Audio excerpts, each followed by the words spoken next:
ವೀಕ್ಷಕರೇ ನಮಸ್ಕಾರ. ದೃಷ್ಟಿ ಮಾಧ್ಯಮದ ಮತ್ತೊಂದು ಸಂಚಿಕೆಗೆ ತಮ್ಮೆಲ್ಲರಿಗೂ ಪ್ರೀತಿಯ ಸ್ವಾಗತದಲ್ಲಿ ಬಾಲವನದಲ್ಲಿ ಏನೇನೆಲ್ಲ ಇದೆ ಅಂತ ನೋಡೋದಾದ್ರೆ ಬಯಲು ರಂಗ ಮಂದಿರ ಅಂತ ಇದೆ. ನಾವಿವಾಗ ಶಿವರಾಮ ಕಾರಂತರವರ ಮನೆಯ ಮುಂಭಾಗದಲ್ಲಿದ್ದೇವೆ.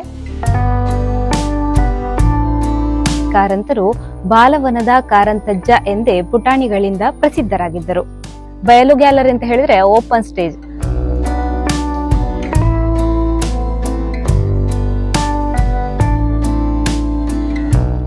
ವೀಕ್ಷಕರೇ ನಮಸ್ಕಾರ. ದೃಷ್ಟಿ ಮಾಧ್ಯಮದ ಮತ್ತೊಂದು ಸಂಚಿಕೆಗೆ ತಮ್ಮೆಲ್ಲರಿಗೂ ಪ್ರೀತಿಯ ಸ್ವಾಗತ.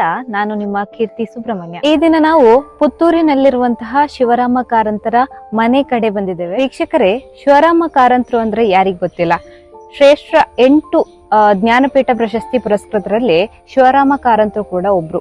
ಇವರು ಒಬ್ಬ ಕನ್ನಡ ಸಾಹಿತಿಗಳಲ್ಲಿ ಶ್ರೇಷ್ಠರು ಅಂತ ಹೇಳ್ಬೋದು. ಯಾಕೆ ನಾನು ಶ್ರೇಷ್ಠರಲ್ಲಿ ಶ್ರೇಷ್ಠರು ಅಂತ ಹೇಳಿದೆ ಅಂದ್ರೆ, ಇವರು ಕೇವಲ ಸಾಹಿತಿ ಮಾತ್ರವಲ್ಲದೆ ಅನೇಕ ಕ್ಷೇತ್ರಗಳಲ್ಲಿ ಇವರಿಗೆ ಒಲವಿದ್ದದನ್ನ ನಾವು ಕಾಣಬಹುದು. ಸಿನಿಮಾ ಕ್ಷೇತ್ರದಲ್ಲಾಗಿರ್ಬೋದು, ಸ್ವಾತಂತ್ರ್ಯ ಚಳುವಳಿಯಲ್ಲಿ ಆಗಿರ್ಬೋದು, ಹಾಗೇನೆ ಸಾಮಾಜಿಕ ಸುಧಾರಣೆ ಮಾಡುವಂತದ್ರಲ್ಲಿ, ಟ್ರಾವೆಲಿಂಗ್, ಹಾಗೇನೆ ಪರಿಸರ ಸಂರಕ್ಷಣೆಯಲ್ಲಿ ಹೆಚ್ಚಿನ ಒಲವನ್ನ ಇವರು ಹೊಂದಿದ್ರು. ಇಲ್ಲಿಗೆ ಬಾಲವನ ಎಂಬುದಾಗಿ ಯಾಕಾಗಿ ಹೆಸರು ಬಂತು ಅನ್ನೋದಾದ್ರೆ, ಇಲ್ಲಿ ಒಂದು ಬಾಲವನ ಅನ್ನುವಂತಹ ಒಂದು ಕಟ್ಟಡವನ್ನ ನಿರ್ಮಾಣ ಮಾಡಿದ್ದಾರೆ.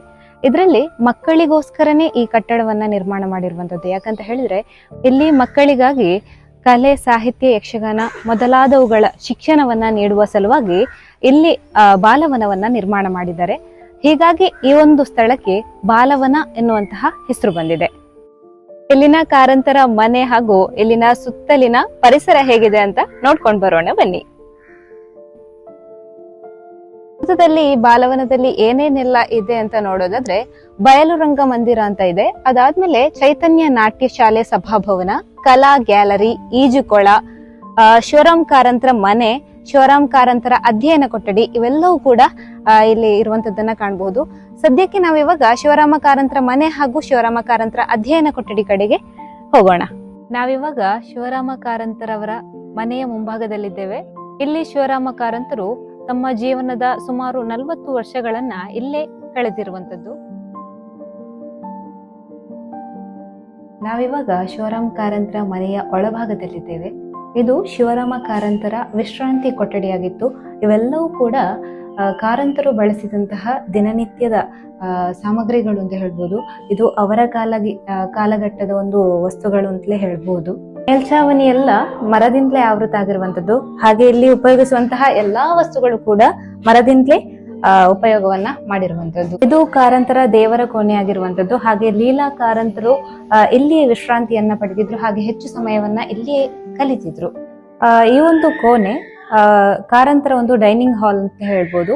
ಇಲ್ಲಿ ಎಲ್ರು ಬರುವಾಗ ತುಂಬಾ ಪ್ಲೇಸ್ ಉಂಟು. ಇಲ್ಲಿ ಎಲ್ರು ಇಲ್ಲಿ ಕಾಲವನ್ನ ಕಲಿತಿದ್ರು, ಊಟವನ್ನ ಮಾಡ್ಕೊಂಡು ಕಾಲಹರಣ ಮಾಡಿಕೊಂತಿದ್ದ ಒಂದು ಪ್ಲೇಸ್ ಅಂತಲೇ ಹೇಳ್ಬೋದು, ಕಾಣ್ತದೆ.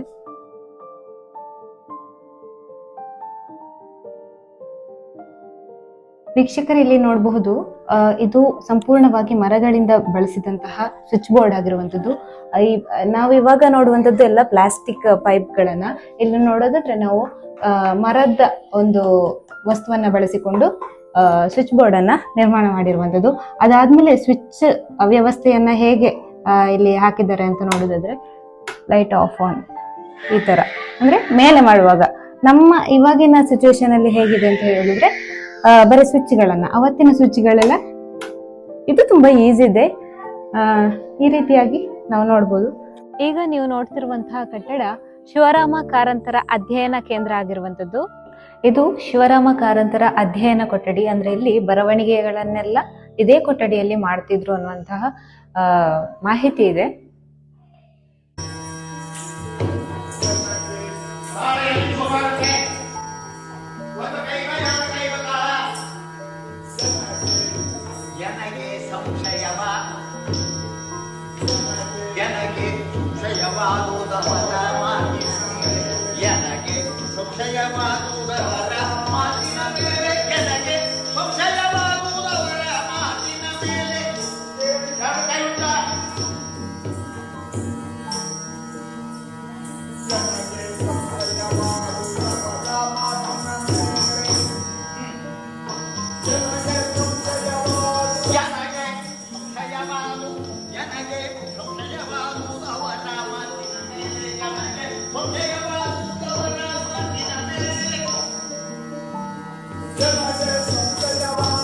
ನಾವಿವಾಗ ಇರೋದು ಕಾರಂತರ ಬಾಲವನದಲ್ಲಿ.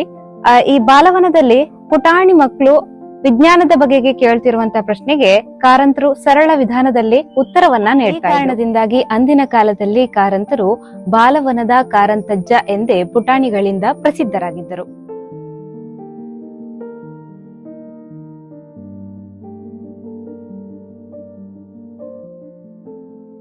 ಈಗ ನಾವು ಬಯಲು ಗ್ಯಾಲರಿಯಲ್ಲಿದ್ದೇವೆ. ಬಯಲು ಗ್ಯಾಲರಿ ಅಂತ ಹೇಳಿದ್ರೆ ಓಪನ್ ಸ್ಟೇಜ್. ಅಲ್ಲಿ ನಡೆಯುವಂತಹ ಕಾರ್ಯಕ್ರಮವನ್ನ ಇಲ್ಲಿ ಕುಳಿತುಕೊಂಡು ವೀಕ್ಷಿಸಬಹುದು. ಇದು ಶಿವರಾಮ ಕಾರಂತರ ಮನೆ ಹಾಗೂ ಸುತ್ತಲಿನ ಪರಿಸರ ಆಗಿರುವಂತದ್ದು.